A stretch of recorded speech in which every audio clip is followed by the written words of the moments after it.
Ngiphinde ukubengelela futhi bazalwane egameni elihle lenkosi yethu uJesu Kristu waseNazaretha.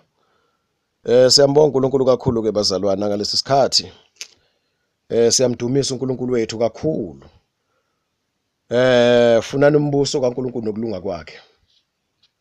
Yabona lonto ijule kabazalwane uma ngabe umuntu efihle igolide elinevelu ka1 billion. Akutshela ukuthi kunegolide elinevelu ka1 billion engilifihle kule ndawo. Lihamba olicinga abese kumakela ukuthi ayimaka indawo ukuthi lila ungalibheki ngaphandle kwale mark kwalomngcele. Bheka kuphela ngaphakathi kwalomngcele. Ungalifuna bazalwane uyeke yonke enye into ngoba nje ufuna ukuthi uthole leli golide lika 1 billion. So uma usutholile 1 billion ivalue yegolide 1 billion uthole, then ngisho ukuthi ubuhlala emkhokhweni uzokhohlwa umkhokho. Yabona istandard impilo yakho level yakho kuba khona into osuyibambile.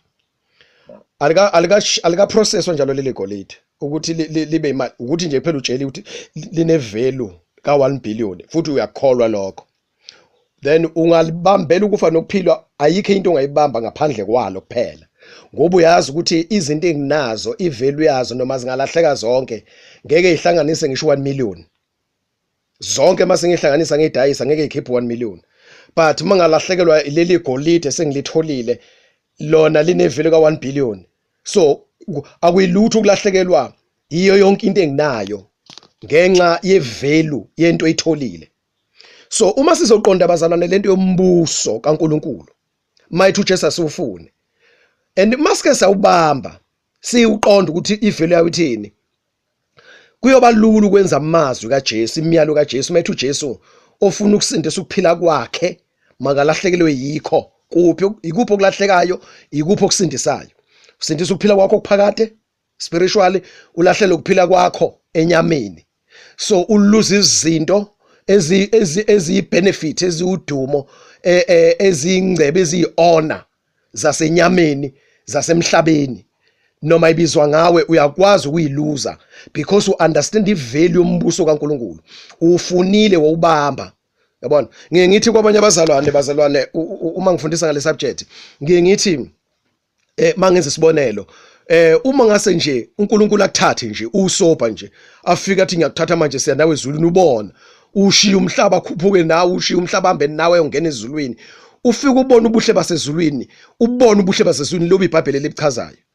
Then bese uNkulunkulu ekubukisa emhlabeni akubukisa impilo sazoyiphila emhlabeni ubuhlungu izinto ezisazokwenzeka bese ethi uNkulunkulu ukhetha njengamanje ukubuyela emhlabeni ukuthi usathi sohlala lana. Mina bazalwane ngingakhetha usale sengihlala ezulwini. Then bese mhlambe angazi abanye kodwa ngiyabacabangela abanye ukuthi ngendlela engikholwa ngayo umbuso wasezulwini nobuhle basezulwini uma ngase kwenzeke leyo incident uNkulunkulu akuthatha akukise ezulwini lento echazwe iBhayibheli ngobuhle basezulwini nokuthula kwakhona nobumnandi bakhona nobunye bakhona impilo nje yakhona abazalwane isetup yonke impilo yakhona then ufika uteste yonke into yakhona. Ngiyabacabangela abanye abazalwane ngiyacabangela nawe ukuthi ungafika angathi uNkulunkulu mayethi ukhetha nje manje uyafisa ukubuyela emhlabeni noma ufisa usasohlala lana. Ngiyanicabangela abazalwane ukuthi ningathi hayi ngicela ukusasa ngihlala la uNkulunkulu. Usubambile kumbuso usufike kuwo wawubona wabona ubuhle bakhona.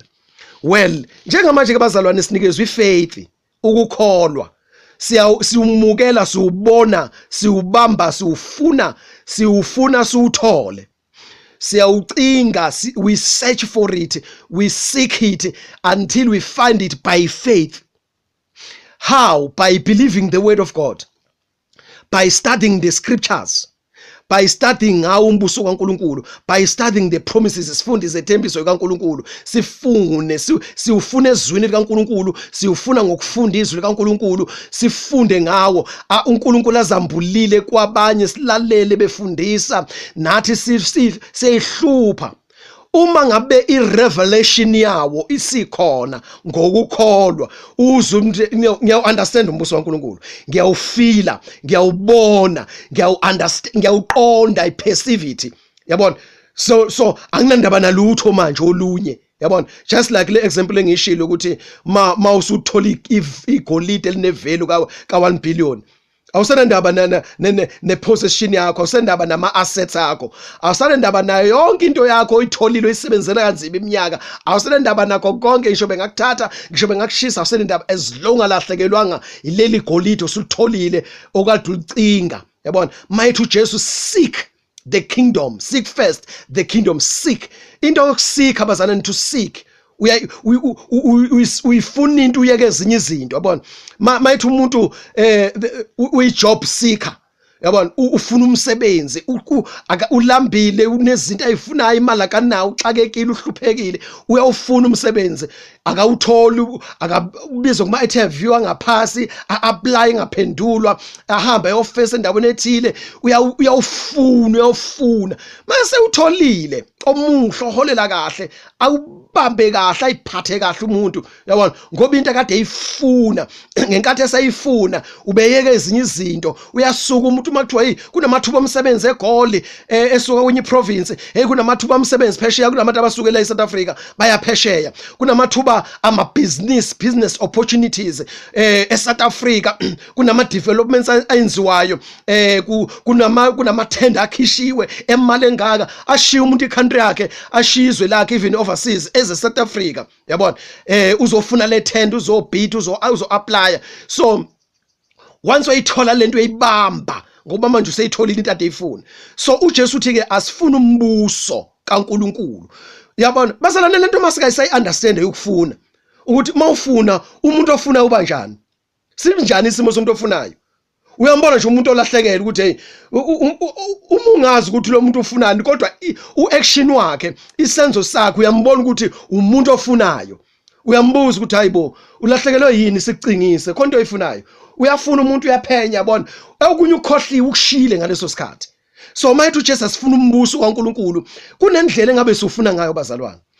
Then mase siufunile sawuthola, nginesiqiniseko abawutholile ngeke bawudedele, and abawutholile ngeke sabakhona uthando lwezinto zalelizwe, ngeke sabakhona interest yezinto zalelizwe, ngeke sabakhona ipassion yezinto zalelizwe. Yabona, kuyazenzekela bazalwane. So kwesinye isikhathi kunzima ukuthola enye into ungashiyanga, ungasukanga wayishiye enye into, kunzima ukumukela enye into ungadedelanga enye. Even iprinciple lasembusweni ngikhulumile bazalwane ngendaba principles of God's kingdom, ukuthi one of the principles is to give. If you give, you lose something. In order to get back something, in order to gain something, you lose something. So uyalidedela, uthatha isandla sakho ukhiphe, usihambise isandla, uyirelease into, then bese uthole enye. That's God's principle. Nalana ke bazalwane, in order to find what we are seeking for, umbuso kaNkuluNkulu, in order ukuthi siuthole, kumele ukuthi sideny ezinye izinto. Imiyalo kaJesu lengikhuluma abazalwane, imiyalo kaJesu, kulula ukuthi sizwe lemiyalo kaJesu, ubusisi oluzwayo bese yalenza, kulula ukuthi sizwe, siqonde bese siyayenza. So embusweni kaNkuluNkulu sonke sisindisiwe, bingeke kube khona iconfusion, bingeke khona idivision, bingeke khona yonke lento ekhona abazalwane, kuba besizolifunda izwi kaNkuluNkulu, sifunda idirection, yabona, yezwi likaJesu, idirectory yezwi likaJesu elisidirectayo. Then nesikhathi silifunda sinomqondo owodwa ukuthi sifuna umbuso, sifuna ukuqonda, sifuna ukunderstand, sifuna ukuperceive umbuso. Yabona, yabona, a profound understanding yombuso kaNkuluNkulu, umbuso ukuqonda ngendlela ejulile. Siyafuna nesikhathi sifuna, siyayihlupa. Nginesiqiniseko ukuthi sonke bazalwane masisutholile bese soba nementality eyodwa yongathandizwe nezinto zalo. Yabona, so ke manje abazalwane ngifisa ke ukukhuthaza kule audio njengamanje. Kunamavesi esowafunda la, ngiyakhuthaza nje. Lokho ukukhuthaza engikwenzayo kunosixwayiso phakathi. Asikukhuthalele bazalwane ukulifunda izwi kaNkuluNkulu ngokuliqonda, silifune ngokuthi sifuna ukuliqonda, silazi, siliqonde bazalwane, ukuze mase sithi siyadela konke okwezwe, kulula ukudela izinto zalelizwe, izinto zakho vele ongafikanga nazo emhlabeni, vele uzothi uma ufuyishiye. Abanye banokhathazeka ngalokho bazalwane. Yabona, banokhathazeka ngalokho. I've seen abantu basebenze kanzima emhlabeni bengenasikhathi noNkulunkulu, baqoqa ingcebo yalelizwe, babeka ama-investment, bebekela ingane zabo. I've seen abantu beshona bafe, then izinto ekade sebeyiqoqile, ama-properties, ama-assets, ama-finances akade bewagcinile, then zisala ingane zabo ziwadle, ziwa-misuse. Ubuka ukuthi lo muntu manje uyavuka kubafileyo, kuthiwa nje avuse nje, kuthiwa akuzocheck emhlabeni ukuthi into zakho ihamba kanjani, anikwe nje le opportunity. Uzofica engasekho lutho, ngafika wephansi aqhuleke ukuthi hayibo, ngisebenza iminyaka emingaka, nganishela ingcebo engaka, nganishela amafa amawili, ngabhala ukuthi ubani unemali engaka ayinayo, then kuma asset ami ubani unikeza le portion, ninikeza le portion. Just in 2 years ayisekho lutho, seniqede konke, yabona. So uthi umuntu mayicabanga lo nto ukuthi kambe mangithiwa ngiyafana lento ngizoyishare nobani, aka ngenze isibonelo nje bazalwane. Ngenze isibonelo ukuthi nansi indoda ishadile, ngithi yabona isebenza kahle, ngithi yabona yithi mase kuthiwa ngiyafana nayo yonke lento esengiqoqile, kusho ukuthi umfazi wami nje uzovela sale athole enye indoda bese yodla neyindoda yonke lento ngisebenzele. Then ingane yentombazane mayishada izohamba yoshada nomfana nje, idle nje yonke lento, yabona. Then umfana wami aseshadile uzohla nale ntombazane, then ubani lena lo mfana wami, ubani le ntombazane yami, lo mfana wami akangilaleli, unokuthi njengoba edelela nje mase ngifila uzohla zonke lezi zinto zami. Le ntombazane njengoba ingiganga nje izala la ekhaya izodla zonke lezi zinto nabafana, yabona, baphuza utshwala na yonke igangi lezi, yabona. Axakeke umuntu usebenzile, uqoqile ingcebo yalelizwe angafikanga nayo futhi azofa ayishiye. Then uthe uJesu dayisa konke nakho abele bampofu ubeke ezulwini ingcebo yakho. So sinenkani bazalwane, asilenzi izwi kaNkulunkulu.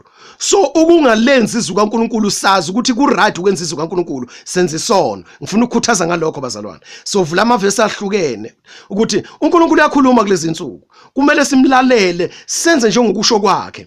So uma sazi ukuthi uNkulunkulu umele ukulalelwa, umele ukuthi simkholwe thina singamkholwa, singamngabazi thina simngabaze. Wathi mathu uJesu singakhathazeki thina sikhathazeke, mathu uJesu asizidele singayideli, then siyazi ukuthi into ofuneka siyenze. Ukhona amavesi ozowenzwa lana, then kune judgment ne punishment kulokho. So ke ngiyakhuthaza futhi at the same time ngiyawonisha ukuthi kuyisono okumele siphenduke kuso, sisivume. Uma siphenduka, ukuphenduka kusho ukuyeka into engekho right oyenzayo bese wenze right. Mayithi uJesu kusiza thina abazalwane, yabona, kusiza thina ukuthi izinto zalelizwe kunciphe ukukhathazeka. Khona izifo ezifika ngokukhathazeka, anxiety bazalwane, worries, balethe disease, high blood pressure, then obani heart attack, yabona, obani kulethe izinto eziningi nje bazalwane, kulethe izinto eziningi, izifo eziningi zidalwa izo lezi zinto ezisikhathazayo. Bese sikhathazekile kube nama drugs esiwadlayo anama chemicals athile, lawo ma drugs nama chemicals aphinda adala inkinga emzimbeni yethu. Siphinda futhi siqale sikhathazeke futhi. Uma uya udokotela athi uphethwe nginxa ukhathazeka, udinga ukurelesa, une stress, udinga ukuphumula, ukhathele, idlala lama drug. Isikhathi wadlala ama drug uthi uyoqamba waqeda sekune side effect, udokotela sethi hayi sekukhona ukuthi sekunento ehlumile kuwe yenzekile, sefuna ukwenza ukuthi manje yonke lento bazalwane idalo ukuthi siyahluleka ukulalela amazwi kaJesu. Kuyisono ukungalaleli, or disobedient is a sin. So uma sazi ukuthi izwi kaNkulunkulu kumele silalele silenze, singakwenzi lokho senza isono. Ngizowafunda amavesi asupporta lokho egameni kaJesu. So ke bazalwane, ukufuna umbuso kaNkulunkulu, ukufuna umbuso kaNkulunkulu mase sawuthola, ngicela nje bazalwane nje wehlisa umoya, yabona, ube cool nje, ube calm. Mase ke sawuthola umbuso kaNkulunkulu.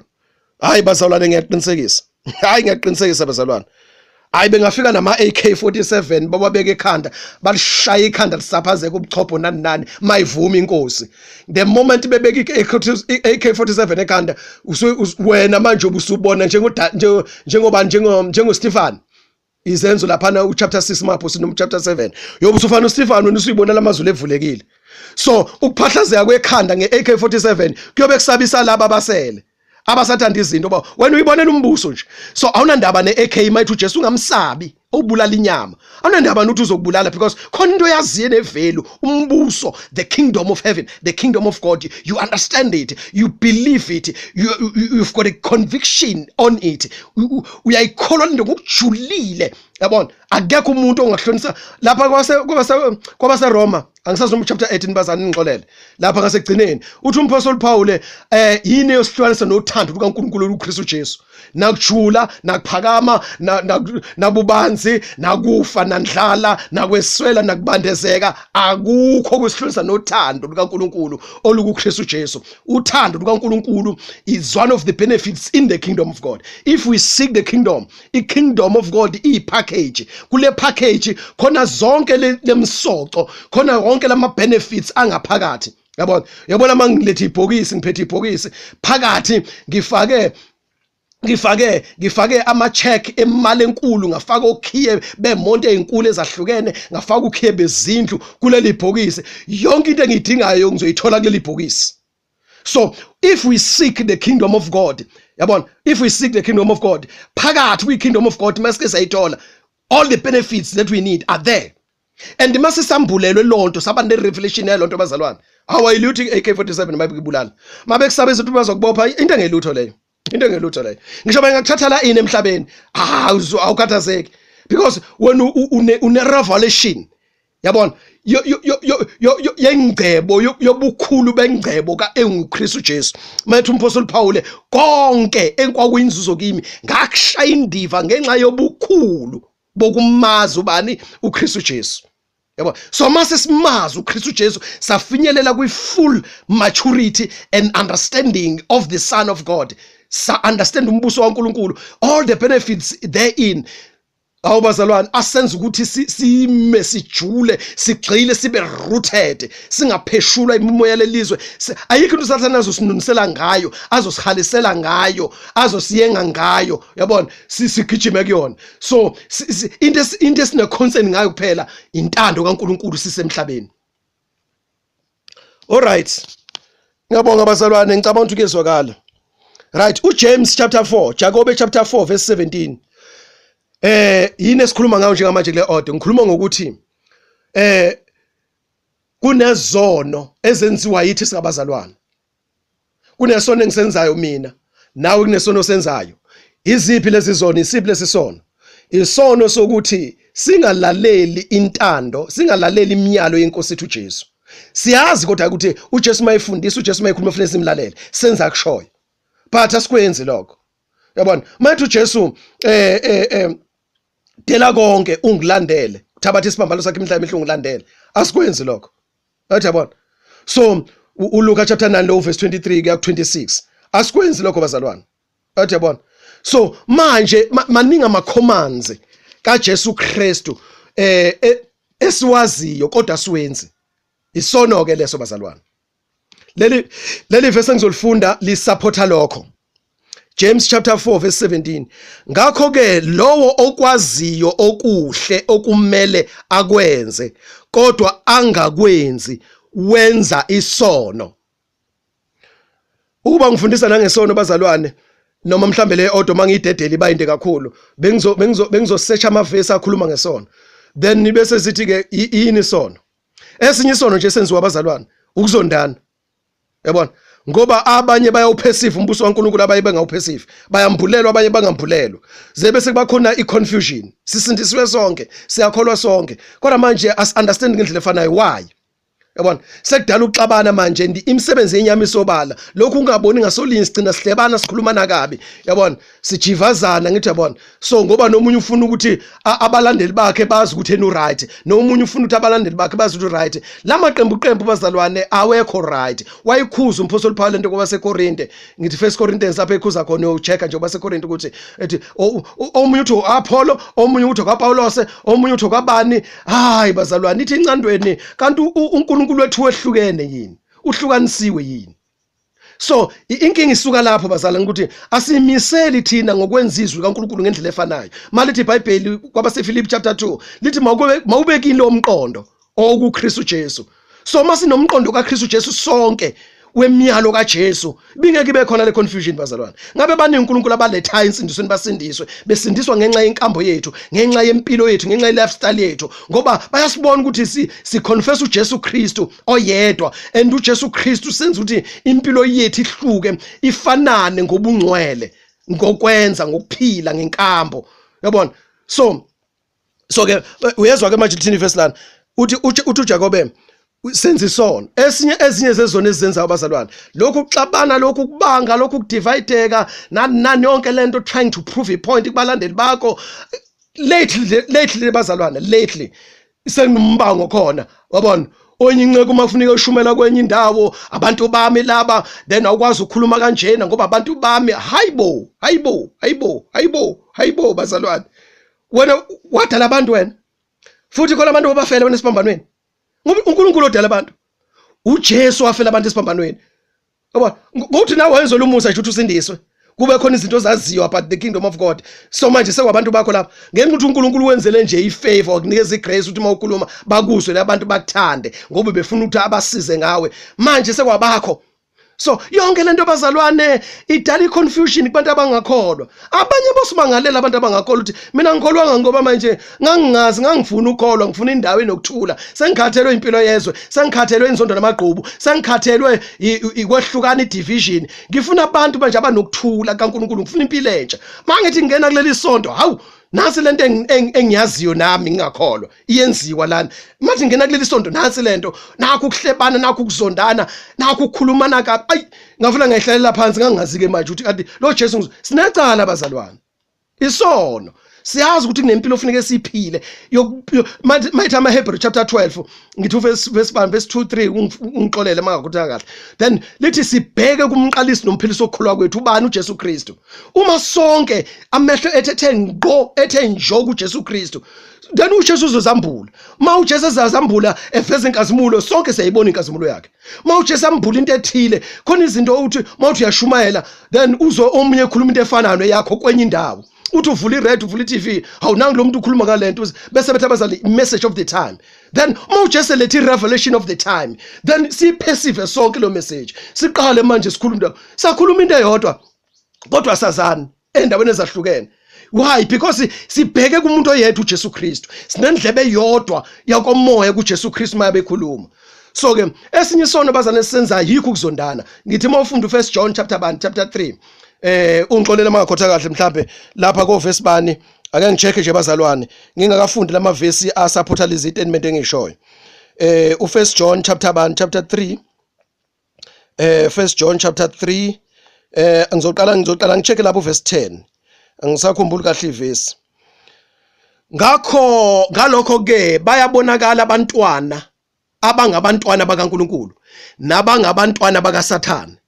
Lowo ongakwenzi ukulunga akasiye okaNkulunkulu. First John chapter 3 verse 10. Lowo ongakwenzi ukulunga akasiye okaNkulunkulu. Then nalowo ongathandi umzalwane wakhe akasiye okaNkulunkulu. Right. Ulokhuzana uverse 15 bazalwane, umuntu ozonda umzalwane wakhe ungumbulali. Isono leso. Right, niyazi ke ukuthi akukho mbulali onokuphila okuphakade. Ukusindiswa kwethu bazalwane kuba sithola ukuphila okuphakade.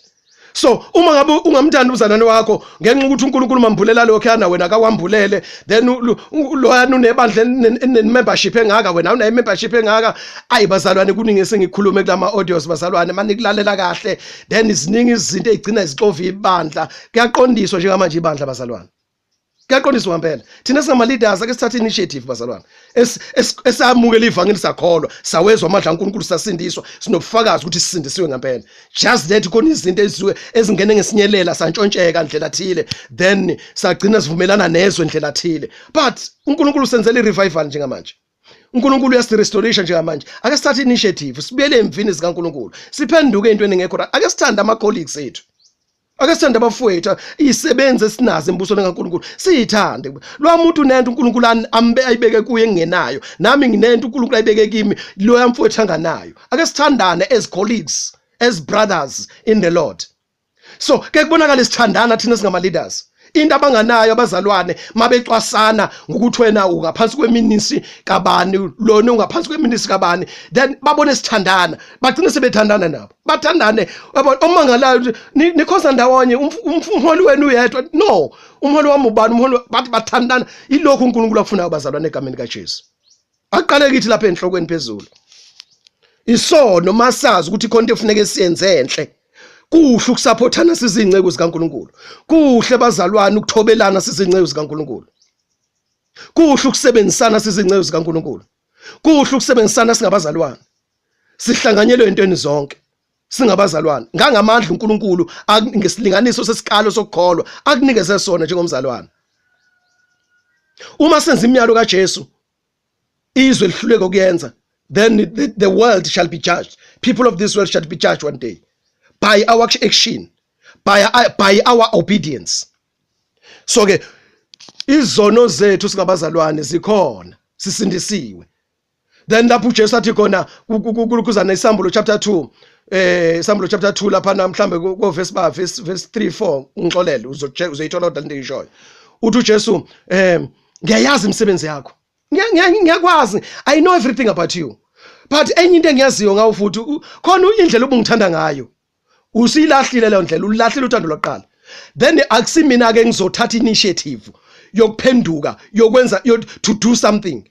I leave this unto your hands, unto your powers, unto your ability. Ukuthi wena repent. Buyela la ulahle khona, khumbula ukuthi ulahle kuphi, kwenzakaleni kuwe, indlela ubungithanda ngayo, indlela ubucommitted ngayo, yabona, indlela ubusensitive ngayo, yabona, indlela obusharp ngayo ku spirit, ubambe udisene, yabona, ayisenzeki nje ngamanje. Indlela obedient ngayo mangikhuluma ubusheshungiswe, yabona, kunamandla ebengikunikeze wona, kunezinto ebezinzeke ezingama signs and wonders because of I'm happy ngawe. Ulahlile loluthando lwaqala, okwakho ukuthi uphenduke, okwakho ukuthi ukhumbule ukuthi ulahle kuphi, uaction umzalwane lowo othi phenduka. Uma ungaphenduki, if you don't do anything, if you do nothing ngalokho engikushoyo, then ngizolisusa uthi lesibani ku. In other words, leli gama engikulobile incwadi nokuphila ngizolcancela, ngizolidelete. Ufane nezoni, ufane nabaqedeni. So phenduka nje manje. Ubuyela uthando lokuqala. Love the Lord your God with all your heart. Luyini uthando lokuqala bazalwane? What is the first love? Umyalo omkhulu kaJesu. Love the Lord your God with all your heart, with all your soul, your mind, your spirit, your strength, and love your neighbor as you love yourself. Uthando lokuqala ke lolo. Yabona, ofuneka sibuyele kulo, simthanda uNkulunkulu ngayo yonke ingqondo yethu, ngayo yonke. If ngithi ngayo yonke. Yabona, ayikho into yalelizwe yalomhlaba ezo occupy any space in your mind, but it's only the things of God. Yabona, then your heart ayikho into ezohlala enhlizweni yakho ukuthi uyayithanda nezinto zakho nezinto zami nanane then okwalelizwe. No. Aweka ama interest, aweka ama choices, aweka ama careers. Ayikho into engizoyipursue because my heart yonke inhliziyo yami I love the Lord ngayo. Yabona, nawe inhliziyo yakho yonke uthanda inkosi uNkulunkulu, ayikho into egxambukelayo engenayo, ayikho into intervenayo because inhliziyo yakho yonke uyinikele kuNkulunkulu yonke. You love the Lord. To show you love someone bazalwane, ubonakala ngokuyikhathaza nokumkhathalela lo muntu omthandayo.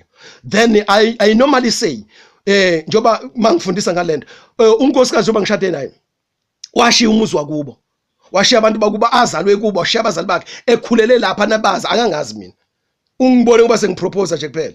So mhlawumbe ungaze ngoba sikhonza, mhlawumbe sihlanganele enkonzweni sakhonza, then wangazi mase ngizompropose usedisathu kuzohlala nami, ashiyadela abantu bakuba bashiye kanjalo. Nakho konke abamtshele khona na yonke impilo ade iphile ekhaya ayishiye ezohlala nami engangazi engiqala. Why? Uthando. So bengiphila ngendlela yalelizwe, ngesystem yalelizwe, ngazi izinto zalelizwe ngithanda zona, nginethemba ngayo isystem yalelizwe. Manje sengithole into entsha. Uma umuntu ekuKristu isidalwe esisha, okwakudala kudlulile, sengithola into entsha manje.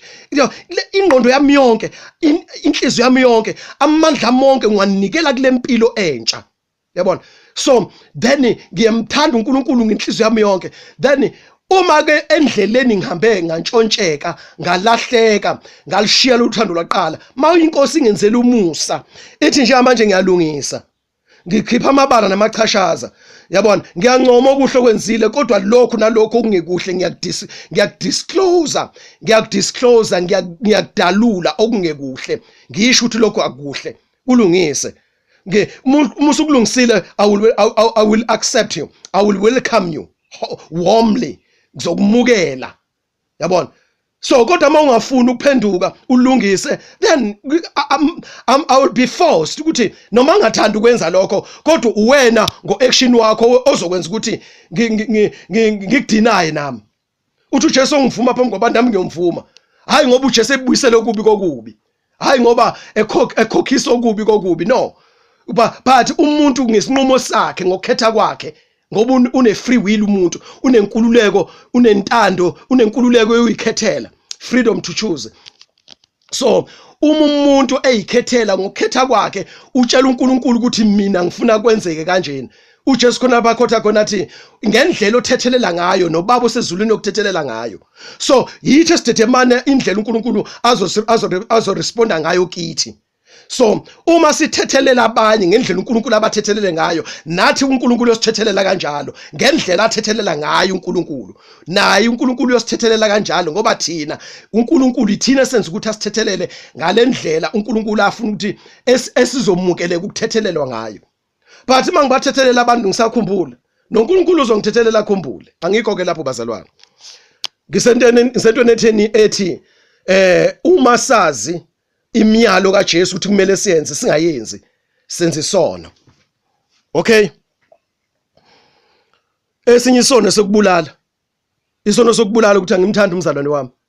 Then ukuthanda inkosi uNkulunkulu bese ngithanda umakhelwane njengoba ngithanda mina. Then uthando lisibekela inqwaba yesono. Yabona? So manje ke ngithi angikho obedient emiyalweni kaNkulunkulu. Then ngigcina manje sengicommit isono sokubulala umzalwane. Ngoba ungathanda umzalwane sekuyisono. Ngiphambana nomyalo kaNkulunkulu. Isono is what is sin? Sin is disobedient to God's commands. Ungalalela imiyalo kaNkulunkulu. Right. Masifunda lapha ke bazalwane uLuka 12 verse 47. Ngisekela lesi statement engithe ngiyakhuthaza njengamanje. Njoba ngikhuthaza nje at the same time futhi I'm creating awareness. I-awareness ukuthi let us be alert bazalwane. Zikhona izono zethu singabazalwane sindisiwe. Kwenkathi asikho aware ukuthi siyazenza lezo zona.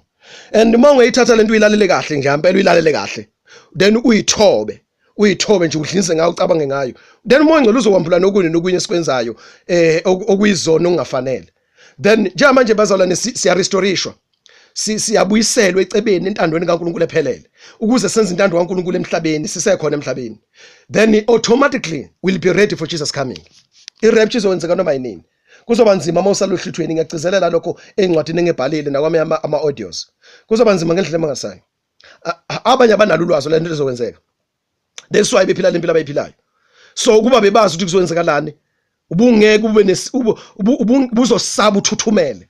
Mayithi uJesu dela konke chiya konke yabo izihlambululo ingcwelise, then ungahlanganyeli nezwe nezinto zalo, ubuzokwenza lokho ngokuphuthuma, ngokukhulu ukuyinikela nokuyidela, nokukhulu ukujabula, nokukhulu ukuthuthumela. Ngoba understand ukuthi kuyini ukusala ohluthweni. Ungakasali kohluthweni ke mafuthi usulokufa kunezono zenzile ungekho awethu zenzile.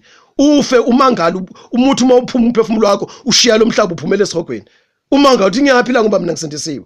Ilezi zono lezi iBhayibheli elibhalile kodwa sizenzanga. Bese kuba khona abantu abaqhakambisa ivangeli lomusa.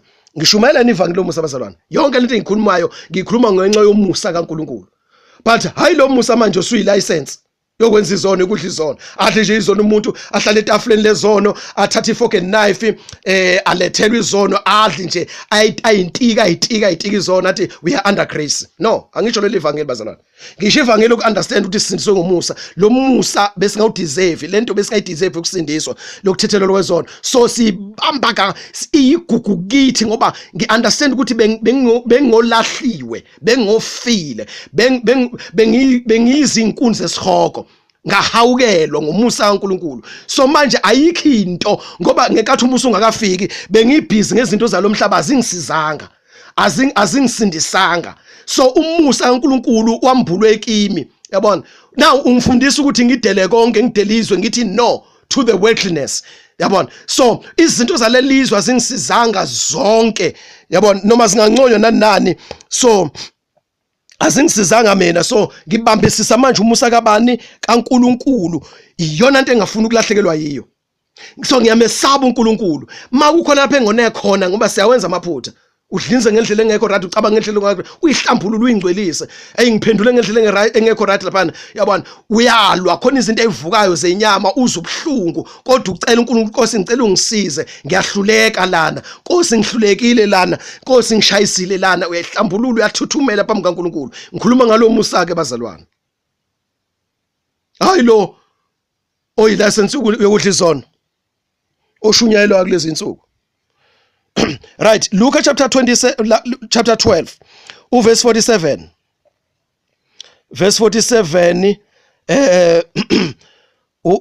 siyazi bazalwane ukuthi kunezinto kufanele sizenze ezifunwa uNkulunkulu empilweni zethu, asizenzi. Kwenkathi siyashumela ngazo, mase kufanele sizame ngoba phela ukwenza izwa uNkulunkulu bazalwane akuyona into yenyama, into kamoya, ayilula. Njengoba siphile enyameni nje ayilula, ibhlungu. So ingakho kumele siphikelele, kumele sibe consistent, kumele sibe persistent, kumele sibe persevering. Izithelo zikamoya zonke lezo, yabona. So uverse 47 ufunde kanje bazalwane. Inceku eyaziyo ukuthi inkosi ifunani, kodwa ingazilungiseleli ukwenza lokho okufunwa inkosi, iyakushaywa imivimbo eminingi. Uzwileke? Yes.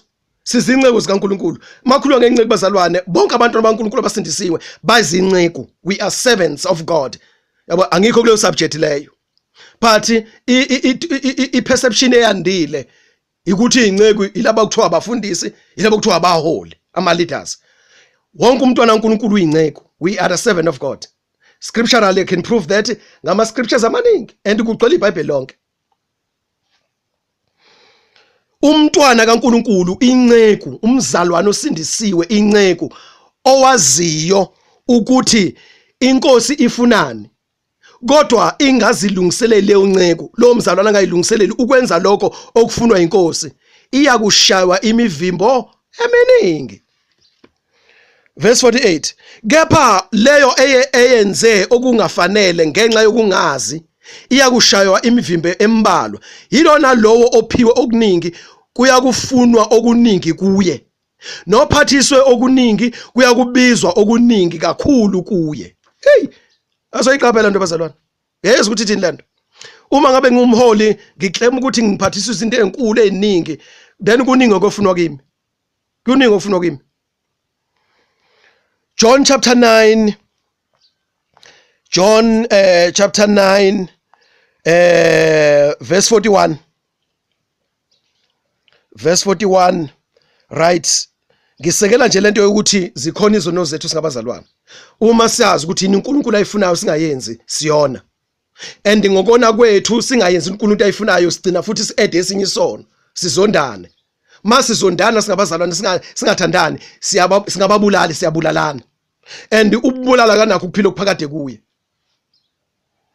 Right, verse 41, uJesu wathi kubo, uma beniyizimpumputhe ngabe aninasono, kepha lokhu nithi siyabona, isono senu sikinina. Right, yabona mabe ngizoclaim ukuthi ngiya understand izinto zikaNkulunkulu, yabona uNkulunkulu ungamphulele, kanti lokhu uJesu akufunayo engakwenze angikwenze. uJesu wayekhuluma nani nabaJuda ababeclaim ukuthi bayayazi imithetho kaNkulunkulu, bayayazi imibhalo. So uJesu mayekhuluma izinto zombuso kaNkulunkulu, then kwakuduma umpotiyane kulezi inceku lezi ezingabaJuda. So manje zazazi ukuthi ziyazi.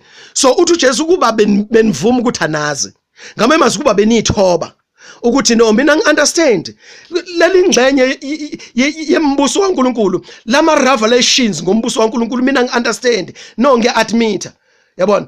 Then uthi uJesu ke ubuzosizakala. But uma ngabe uclaim ukuthi no, we understand everything, then i-challenge ukuthi ke uzohlala nesono sakho, ngoba lokho uthi uya-understand akusikhona. And ngenxa ukuthi manje uthi uya-understand kanti uya-understand, ugcina ungakwenzi okufanele ukuthi ukwenze. All right. Yena uJohane futhi bazalwane, uchapter bani, uchapter 13 verse 17. Chapter 13 verse 17, lama verse ngiwavulela nje ukusupport. lenkulumo yami bengithi izobancane bengithi izobamfushane. Uma nikwazi lokhu nibusisiwe nxa nikwenza. Usuzofunda ke ngaphezulu ukuthi kuthiwani. uJohn chapter 13 ufunde mase ufika verse 17 uma usufundile usutholile ulwazi ukuthi kuthiwani. Uma nikwazi lokhu nibusisiwe nxa ninjani nikwenza. Right? Verse John chapter 15. John chapter 15 verse 22. John chapter 15 verse 22. Askis, uma bengingezanga ngakhuluma kubo. Uma bengingezanga ngakhuluma kubo ngabe abanasono. Kepha manje abanazaba ngesono sabo. Ozonda mina uverse 23. Uzonda mina uzonda noBaba. Uma verse 24 uma bengingayenzanga imisebenzi phakathi kwabo engazange yenziwe umuntu omunye ngabe abanasono. Kepha manje bayibonile bangizonda mina kanye noBaba. Kepha ukuze kugcwaliseke izwi lilotshiwe emthethweni wakubo elithi bangizonda ngeze. Bazalwane bazozizonda ngeze. Uma ningizondelani kahle hle ubabuza ukuthi bakuzondelani abanayo valid reason ukuthi bakuzondelani. Yaba bacasulwa nje ukuthi unendlela wena okholwa ngayo, unendlela omkhonza ngayo uNkulunkulu, unendlela omkholwa ngayo uNkulunkulu and unendlela omshiseka ngayo uNkulunkulu ngokuzazi ukuthi uyisoni nesehluleke ezingakanani. So manje bakuzondela lokho bakuzonda ngeze. Right, uma uJesu ekhuluma lesi statement ukuthi ukuba ngizanga ngakhuluma kubo ngaba banani abanesono, meaning khona abantu abayolahlwa ngokuthi kukhulunywe kubo bangananga bangamukela. So ngeke babe nalo icala ukuba bekhulunyiwe, banecala ngoba khulunyiwe, bangavuma bangamukela. So uJesu usho lokho lana ngamanye amazwi njoba kukhulunyiwe, njoba uJesu ezile kulesizwe sakwaIsrael, then uzile uJesu wakhuluma and wadlula ekhulumeni waphefuma ama miracles engekho umuntu owenza lama miracles aqala ngayo uJesu. uJesu ufika nento entsha engaziwa. So ukhuluma into entsha wenza into entsha. So ukuba uJesu akayenzanga yonke lento bebengeke babe nalo icala. Ngamanye amazwi umuntu ongazi ngoba engalitholanga ithubuthaza kanalo icala awukwazi ukumsola lo muntu. But umuntu otholile ithubuthezwe azi atshelwe wanganaka wayiyekela yena unecala lo muntu lowo ngoba ikhona into esetshelwe yona okufuneka yenze wangayenza akayenzi and manje usenecala nginuthi akayenzi. All right. Romans chapter 1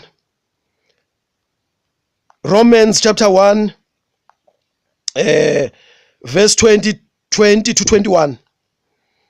Verse 20 to 21. Ngiyathanda ukuthi bazalwane mangikhuluma ngento ethile ngiyisekele ngamavesi ahlukene so that ngiyasenza study mangizokhuluma ngento ethile ngenza study sokuthi mapha amavesi akhuluma ngalonto ngoba ngisuke ngifuna ukugcizelela njengothisha egameni kaJesu. Romans chapter 1 verse 20 to 21. Ngokuba lese lokhu kwadabuka umhlaba amandla akhe aphakade nobunkulunkulu bakhe nakuba kungabonakali kwambuliwe kwabasobala ezintweni ezidaliweyo. Kwambuliwe kwabasobala ezintweni ezidaliweyo. Ngakho ke abanazaba zokuzilandulela ngokuba kuthebe mazi uNkulunkulu kabaze bamdumisa noma bambonge njengoNkulunkulu kodwa balutheka ekucabangeni kwabo ingqondo yabo nenhliziyo yabo yafiphazwa isono sokwazi ukuthi ikhona into ofuna bengayenza emhlabeni. Abantu ngeke bayilandulele. Enye inceke yashumela kakhulu ngaleli vesi njalo mangifunda leli vesi uNkulunkulu engiholela kulona ngikukhumbule lenceke isiyadlula emhlabeni. Bayazi ngikhuluma yiphi inceke isiyadlula emhlabeni. So that men are without excuse. Yayisho kanjeni umvangeli lenceke yayiumpostoli kahle hle kodwa ihlala kakhulu ebuvangelini ilanda imphefumulo. So that men are without an excuse ukuze bangabi nakho ini ukuzilandulela ngoba bayamazi uNkulunkulu noma uNkulunkulu engabonakali ngamehlo enyama kodwa izinto ayidalile uNkulunkulu uziveza uzibonakalisa uwenza ukuthi aziwe ngazo izinto esidalile kwawena nje ukuthi udaliwe uyakhuluma uyadla uyaphuza unamehlo uyabona uNkulunkulu odale lonto lesi sidalo esunguwe yabona esihle kanjena uNkulunkulu osidalile so ngeke uyilandulele phambi kwaNkulunkulu ukuthi uNkulunkulu akekho so befuna ukumbonga uNkulunkulu umdumise ngawe ngoba ungawe khona incwadi lapha incwadi ngithi amahubo chapter bani ngazo ma 91 noma bani bazalwane athi ngenziwe ngokumangalisayo so lo mbhalo wamahubo wayezibuka yena ukuthi wenziwe ngokumangalisayo and lokho kumphushela ekutheni nabonga dumisa uNkulunkulu ngokuzibuka kwakhe so that man are without an excuse ukuze abantu bangabi nanto yokusilandulela ngisho ukuthi ivangeli lishunyelwanga kumuntu for the sake ukuthi ikhona izinto edaliwe yena uqobo udaliwe yabona angahlala phansi umuntu yabona uBrooke Benton angazi uma wayekholwa noma engakholwa yini but kunecula ethi just look around yabona just look around buka phenduka ubuke yabona then izinto uNkulunkulu azenzile ayidalile yabona khona umhlabelelo othi ngibabaza okwenzile yonkosi umhlaba lo osenzele wona so that men are without an excuse so that abantu bangayilanduleli so siyazi ukuthi ukhona uNkulunkulu siyambona ngemvelo khona abantu engikhulume nabo abangakholwa bathi ngabe siqamba masithi uNkulunkulu akekho yabona siyayibona imisebenzi yakhe siyayibona izinto ayidalile yabona yithi nje esingafuni ukukholwa simkhonze akasenasi excuse lo muntu so abantu bayamukela ba-admit uma ukhuluma nabo no uNkulunkulu khona siyazi siyambona yabona kube nezinto ezithile abayithola empilweni bajabule bathi hayi siyambona uNkulunkulu amandla akhe akhona simboneni uNkulunkulu noma singakholwa noma sazi ukuthi asiyenze intando yakhe siyizoni kodwa siyambona ngokuthi nokuthi ukuthi nathi uyasithanda noma singathandazi kuye kodwa uyasithanda bayakwazi abantu lokho ngeke bayilandulele isono sokwazi ukuthi ikhona into ofuna uyayenza ubonga uNkulunkulu umdumise njengoNkulunkulu kodwa ukwenzi lokho kunendlela ufuna uJesu simlandela ngayo bazalwane kunendlela uJesu ufuna besimkholwa ngayo kunendlela uJesu ufuna besimlalela ngayo kunendlela uJesu ngabe simseva ngayo then emhlabeni yabona kunendlela uJesu ufuna besimrepresenta ngayo asikwenzi lokho one moment sinabezizwe nento zabo sibhize ngabo sicabanga njengabo sifisa njengabo sihaha njengabo yabona sicelebrate njengabo sidlala njengabo ama sports yabona si-entertainwa njengabo yabona so sengena izinto eziningi ebandleni kaKristu one moment sihlema ukuthi sikumoya sekwehla amandla kamoya ingcwele abanye bakhumsha ukuthi amandla ingozi lawo one moment umuntu usamoyeni omkhulu umoya lona yabona hayi uNkulunkulu ngimzwile kwehlile ngamandla one moment umuntu useyizwe ukhulumiswa kwezwe yabona hayi bazalwane sigcina singazazi kwathina makuma uthiwa uyichaza kwawena ukuthi yini lento yenzayo nawe uyahluleka ukuyichaza yithuba leli bazana nje uNkulunkulu ukuthi angikhuluma kanjena nje ukuthi sipenduke silungise izinto egameni likaJesu right sengifundile bazalwane then seqe lapha na uRomans chapter 1 verse 30 Romans chapter 1 seqe verse 32 verse 32 right askis bathi nakuba bezazi izimiso ezilungileyo zikaNkulunkulu zokuthi abenza lezi zinto bafanele ukufa kabagcinanga nje ngokuzenza kodwa babuye bavuna labo abazenzayo bazalwane siyazi ukuthi ukuthandizwe kubi bazalwane siyazi ukuthi izinto ezithile ziyizwe nje kodwa asishongo yabona ama systems yabona siyazi ukuthi uhulumeni walelizwe ucorrupt siyakwazi lokho siyakwazi yabona kodwa kunokuthi siphume kuhulumeni walelizwe sihlukanise sihlukanisele uNkulunkulu sidele izinto zikahulumeni walelizwe then sithe sazi ukuthi abenza icorruption bafanele ukufa kodwa kwangabe ukuthi siyazi ngalokho ukuthi kubi bafanele ukufa sagcina sibavuna sabavuna ama virgin athi savumelana nabo mawufunda ama virgin esingisi uzothola ngendlela babeka ngayo emnandi lapho kuma virgin esingisi isono leso bazalwane sisilimaza thina sisibulala thina Right. Romans chapter 2. Romans chapter 2 verse 17 to 23. Romans chapter 2 verse 17 to 23 ngizofunda labazalwane. Athanda ukuba maningana lama verse. Verse 17.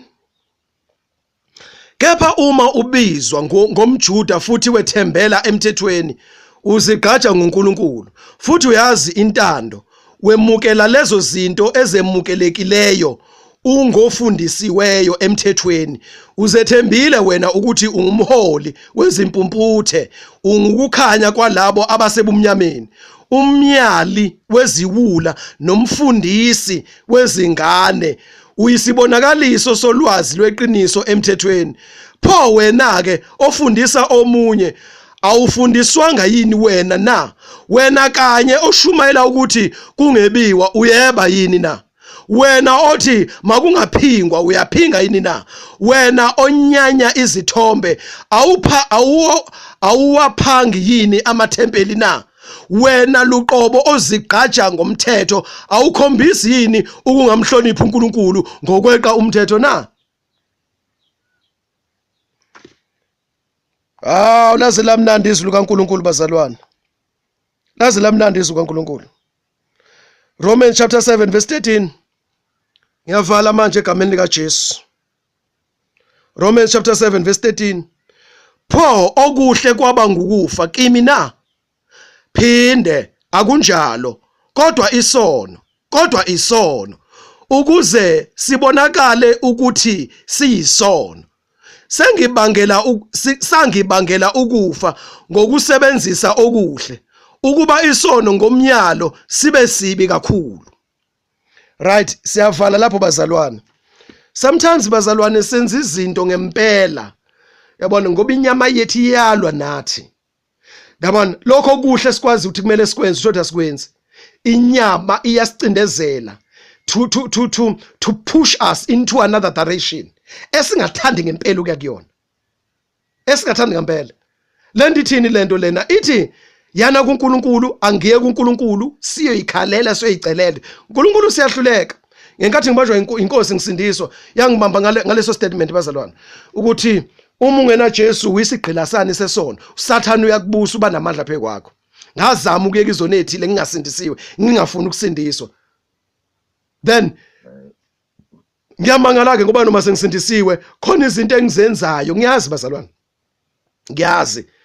ngiyazazi khona izinto engihluleka kuzo ingakho bazalwane ngimnxusa uNkulunkulu ngicela ngikhandla yabona ngayo yonke indlela so ingoba Nkosi ngicela ungisize la ngiduduza leli verse elithi owona kakhulu uthanda kakhulu so kwinkathi ungavela kubantu umuntu eyimisela kakhulu uyikholwa eliserious kakhulu kanti akusikhona lokuthi ufuna ukuvela uyikholwa eliserious uwazi izono zakho wazi ububi bakho futhi mawubona abantu uMphostoli Paul mayicabanga ngalento uzathi mina ngisona esikhulu ukudlula zonke yaba wathi mayikhuluma njalo uMphostoli Paul ngathi ukuba ukhona uMphostoli Paul sikhuluma face to face mina bengizokuphikisa ngithi yime ngisone kakhulu so ikhona lento bazalwane ukuthi ngempela mawuyibuka ihlola impilo yakho bothi hey ngisehluleki hayi ngisehluleki the more wazi malithi iBhayibheli malithi iBhayibheli onikezwe okuningi kuyofuna okuningi kuye so ngempela mawuyihlupha ufundisa kaNkulunkulu ube nolwazi ukhule elwazini wazi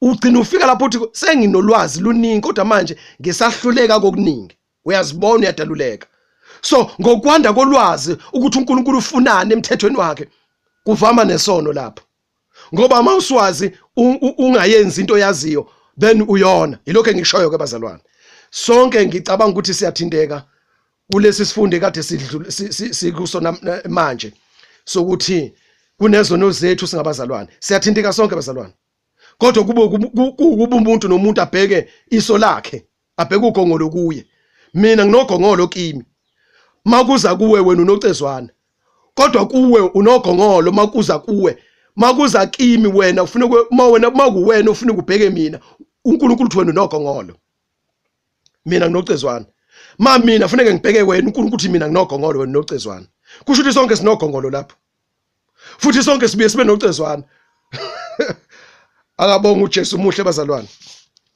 injalo nje lento right siyabonga ke bazalwane ngiyakholwa ukuthi lesi sifundiso sibe usizo kakhulu khona ukukhanya esizokufaka enhlizweni emoyeni wethu bese siba namehlo kamoya, because the word of the Lord is the light in our hearts, in our soul, in our spirit. So izwi kaNkulunkulu likukhanya emoyeni wethu, emphefumulweni, enhlizweni yethu. So ngiyakholwa ukuthi ke ngokubanjalo uthi uJesu uthi uMpostoli Paul uze kukhanyiswa amehlo enhliziyo enu. So awakhanya amehlo enhliziyo ethu njengamanje mayisho njalo ngithi abaseKorinte. So uNkulunkulu akakhanyisa amehlo enhliziyo yethu bazalwane, siyibona izinto kaNkulunkulu ngokujulileyo. Yilokho kuzosenza ukuthi sihluke kwabangakholwayo, sihluke kulelizwe, bese ku director nama steps lifestyle yethu ukuthi sihamba kanjani, sikhuluma kanjani, sichoose kanjani, sidecide kanjani, sinqoma kanjani, yathi yabona sithanda ini, yabona, ngenxa ukuthi manje kunokukhanya emehlweni okomoya esinakho esibona ngawo. Then abantu abangakholwa abangakwazi ukubona bona ngoba thina sibona ngamehlo ezwi likaNkulunkulu. Then bese bethi abantu labantu bayahlupha babona izinto esingayiboni. Uma bethi isikhathi siphelile, thina sisafuna ukuphumelela la emhlabeni. Isiphi isikhathi esiphelile? Kwathi kwakuthiwa uJesu uyabuya. Akho Jesu obuyayo lana. 2 Peter chapter 3 from verse 1. La wa prophet uphethe ngomoya kaNkulunkulu ukuthi bayosho njalo abantu ensuku zokugcina. Why? Because leli verse esilifundile lapha kuJohane bacabanga ukuthi banamehlo bayabona. So uthi uJesu kuba ngizange ngakhuluma kubo. Yabona? Ngabe abanacala ngabe abanasona. So ke manje kuyakhulunywa kuyashunyayelwa. Khona umunye ngithe ngikhuluma naye kwenye province. Ngoba ngaba ama province ahlukene. Khona umunye ngithe ngikhuluma naye kwenye province bazalwane wathi hey siyazi ukuthi uJesu uyabuya. Yini entsha? Mangiqala ngivula umlomo uthi hayi kuno message uNkulunkulu athi angudlulise kubantu bonke. Yabona, kunendlela engikhuluma ngayo kwabakholwayo, kunendlela engikhuluma ngayo kwabangakholwa. Wathi siyazi ukuthi uJesu ngomusa kaNkulunkulu engifikele kuye, lo mzalwane ebengifikele kuye noma esifikele kuye, ubeseshila ukuthi kunomuntu okanje kanjena wasinikeza ilight ethile. So then bayakusho abantu lokho nabangakholwa njena ngikhulume nabo bathi kuphi ubuya kaJesu, uJesu washawa ngeke zabuye, nathi somshaya kusho abantu abangakholwa, nathi somshaya solokhu umhlaba wasekelwa thu uJesu uyabuya. Into engidisappointayo sengizwe nabasindisiwe. Bazalwana silungise sime kahle silungele ukubuya kaJesu. Selokhu sazalwa sindisiwe kuthiwa uJesu uyabuya. Akusiyeke nje ke senze izinto zethu 1 no 2 no 3 siphumelele thina. Yabo ke sijabule nathi. Ube disappointed bazalwana. But uma sizobuyela ezweni kaNkulunkulu sizoba namehlo kamoya sonke. Sibone izinto abantu abangayiboni. Sibone izinto abalidinayile. Abalirejectile izwi kaNkulunkulu abangeza ukuyibona bona. Siyabonga. Nkosi yomusa sibusise egameni kaJesu. Amen.